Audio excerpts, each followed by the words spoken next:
میاں بیوی کے درمیان وہ کیا نفسیاتی مسائل ہوتے ہیں جس کی وجہ سے نوبت طلاق تک جا پہنچتی ہے؟ میاں بیوی کے درمیان جو طلاق کا موضوع ہے یہ بڑا وسیع موضوع ہے۔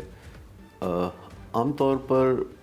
یہ سمجھا جاتا ہے اور ہسٹوریکلی یہ کہا جاتا تھا کہ میاں بیوی جیون ساتھی ہوتے ہیں، تو اب یہ تصور بیچ میں سے نکل رہا ہے لائف پارٹنرشپ کا، بلکہ میاں بیوی اب صرف میاں بیوی ہوتے ہیں، اور اگر ان میں سے کسی کو سوٹ نہیں کرتا رشتہ تو وہ تکلیف سہنے کے بجائے یا اپنے مسئلوں کو حل کرنے کے بجائے جو مغربی دنیا میں نیا کانسیپٹ ہے کہ علیحدگی اختیار کرو اور نئی دنیا بساؤ، تو یہ اب پاکستان میں بھی بہت عام ہوتا جا رہا ہے۔ جیسے کوئی لڑکی ہے تو اس کی 3-4 سہیلیوں کو اگر ڈیورس ہو جاتی ہے تو وہ ازیوم کرنے لگتی ہے انکانشیسلی کہ یہ کوئی ٹھیک نارمل چیز ہے اور مجھے بھی اس بارے میں سوچنا چاہیے۔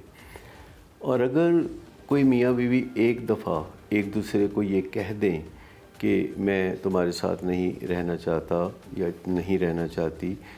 تو یہ ایک نیوکلیس سا بن جاتا ہے، یا کسی بھی وجہ سے جب ایک دفعہ منہ سے یہ بات نکلتی ہے تو دماغ اسی پاسبلٹی پہ زیادہ سے زیادہ کام کرنے لگتا ہے، کیونکہ ہم جو بھی کچھ سوچ بچار کرتے ہیں یا کوئی ذکر اذکار کرتے ہیں یا کوئی کھیل کھیلتے ہیں تو ہمارے زیادہ سے زیادہ جو برین سیلز ہیں وہ اس میں انوالو ہو جاتے ہیں اور وہ ایک گول بنا کے اس کو اچیو کرنے میں لگ جاتے ہیں۔ کوئی شخص جب اپنے زندگی کے ساتھی کا چناؤ کرتا ہے تو کیا وہ واقعی زندگی کے ساتھی کا چناؤ کرتا ہے یا وہ ایک شادی کرتا ہے جو اگر سوٹ کی تو ٹھیک ہے، اگر نہیں سوٹ کی تو اسے ختم کر دیں گے۔ جیسے پرانے زمانے میں ایک بات ہوتی تھی کہ جی عورت پاؤں کی جوتی ہے، اگر فٹ آئی تو آئی، نہیں تو پھر اسے آپ بدل ڈالیں۔ تو اب تقریباً دو طرفہ یہ بات شروع ہو گئی ہے کہ بیویاں بھی ایسے سوچتی ہیں کہ بندہ سر کی ٹوپی ہے، اگر فٹ آئی تو ٹھیک ہے، نہیں تو پھر بدل لیں گے۔ اچھا ڈاکٹر صاحب، یہ بھی کہیے گا کہ بروکن فیملیز کے جو بچے ہوتے ہیں ان کی نفسیات بڑی ڈفرینٹ سی ہوتی ہے، وہ ساری عمر اس ڈائلما سے نکل ہی نہیں پاتے ہیں، تو بچوں کی نفسیات پر کیا اثرات ہوتے ہیں؟ آپ یہ سن کے حیران ہوں گے کہ جن بچوں کے ماں باپ آپس میں بالکل نہیں لڑتے اور جو بچے ابھی دنیا میں آئے ہوئے 6 مہینے سال ہی گزرا ہے، تو اگر کسی بچے کے کمرے سے اس کی ماں دوسرے کمرے میں جاتی ہے تو 1 سال 1.5 سال کا بچہ اپنے ذہن میں یہ سوچ رہا ہوتا ہے کہ یہ مجھے چھوڑ کے چلی گئی ہے۔ یعنی بچوں کے اندر یہ جو ایک خدشہ ہوتا ہے یا فکر ہوتا ہے، یہ ایک قدرتی علامت ہے، اس لیے بچہ اپنی ماں کو اپنے سامنے دیکھنا چاہتا ہے اور ماں سے کلنگ کرتا ہے، وہ ماں کو ادھر ادھر نہیں ہونے دیتا۔ اور آپ نے دیکھا ہوگا کہ اگر کسی شاپنگ مال میں کوئی بچہ ماں کو بہت زیادہ تنگ کر رہا ہو تو بعض اوقات مائیں یہ کرتی ہیں کہ وہ ہاتھ نہیں پکڑنے دے رہا یا کچھ ایسے مشکلات پیدا کر رہا ہے تو مائیں انہیں اکیلا چھوڑ کے کسی پلر کی اوڑ میں کھڑی ہو جاتی ہیں۔ جو ہی ان کو نظر آتا ہے کہ ماں غائب ہے تو وہ زور زور سے رونا شروع کر دیتے ہیں، اور پھر ماں آتی ہے تو پھر وہ ان کو سمجھ لگتی ہے کہ ماں کیا چاہ رہی ہے۔ تو بچوں کے اندر یہ جو سیپریشن انگزائٹی ہے، جب بچوں کو ماں اسکول چھوڑ کے آتی ہے تو بچے شروع میں بہت زیادہ روتے ہیں۔ بچے جو ہیں وہ اپنے آپ کو ماں سے آسانی سے الگ نہیں کر پاتے۔ جب وہ ماں کے پیٹ میں پلتے ہیں 9 ماہ اور پھر اس دنیا میں آتے ہیں تو ماں اور بچے کے لیے یہ ایک ایسی چیز ہوتی ہے جس پہ وہ یقین نہیں رکھتے، وہ ابھی بھی ایک دوسرے کا حصہ اپنے آپ کو سمجھتے ہیں۔ اور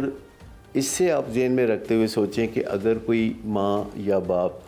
بچے کا آپس میں یہ باتیں کر رہے ہوں کہ وہ اکٹھے نہیں رہ سکتے، اور یہ اکثر و بیشتر ہوتا ہے ذرا سی بات پہ کہ تم نے سالن میں نمک ڈالا ہے، اگر آئندہ تم نے ایسا کیا تو پھر میں تمہارے ساتھ گزارا نہیں کر سکتا۔ اچھا ڈاکٹر صاحب، یہ بھی ہم نے دیکھا ہے کہ بعض اوقات جب 2 لوگوں کے درمیان علیحدگی ہوتی ہے تو وہ بھی ٹراما میں چلے جاتے ہیں، انہیں بھی نفسیاتی مسائل کا سامنا کرنا پڑتا ہے، تو وہ کیا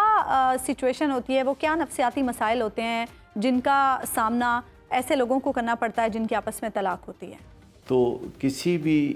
میاں بیوی کی زندگی میں یہ بہت بڑا حادثہ ہوتا ہے کہ ان کی علیحدگی ہو جائے، لیکن پھر انہیں اس صدمے سے ریکور کرنے کی ضرورت ہوتی ہے جسے ہم گریف ریکوری کہتے ہیں، کیونکہ وہ پریکٹیکلی تو علیحدہ ہو چکے ہوتے ہیں، لیکن تھیوریٹیکلی ابھی وہ نہیں ہوتے. وہ ایک دوسرے کو انہیں ان لرن کرنے کی ضرورت ہوتی ہے. وہ بارہا ایک دوسرے کے حوالے سے ایک محسوس کرتے ہیں، کمی محسوس کرتے ہیں،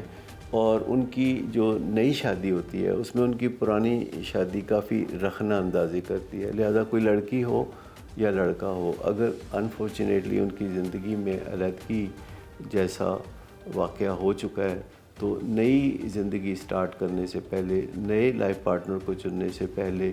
انہیں بہت کچھ کاؤنسلنگ کی ضرورت ہوگی. آج ڈاکٹر صاحب یہ بھی بتائیے گا کہ میاں بیوی کو ایک دوسرے کی نفسیات سمجھنے کے لیے کیا کرنا چاہیے تاکہ بیٹر انڈرسٹینڈنگ ہو سکے اور معاملات اس نہج تک آئیں ہی نہ. اگر کوئی اپنی شادی کو کامیاب بنانا چاہتا ہے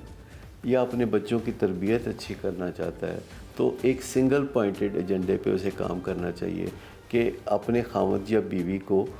بری فیلنگ نہ دے، بلکہ ایک قدم آگے جا کے کوشش کر کے اچھی فیلنگ دے. اور اس کا مطلب یہ نہیں کہ آپ ہر بات کسی کی مانیں، آپ جو جائز بات ہے وہ مانیں، جو جائز نہیں ہے وہ نہ مانیں، لیکن آپ ایسی باتیں نہ کریں جن سے فیلنگز ہرٹ ہوتی ہیں. جو بات کریں آپ پولائٹلی کریں. اگر آپ کو کسی کا رویہ پسند نہیں تو اس سے ڈانٹ ڈپٹ نہ کریں محض اس لیے کہ وہ آپ کی بیوی بن کے آپ کے گھر آئی ہے. آپ کچھ بھی بول دیں، یہ مناسب نہیں ہے. اگر آپ کو اپنے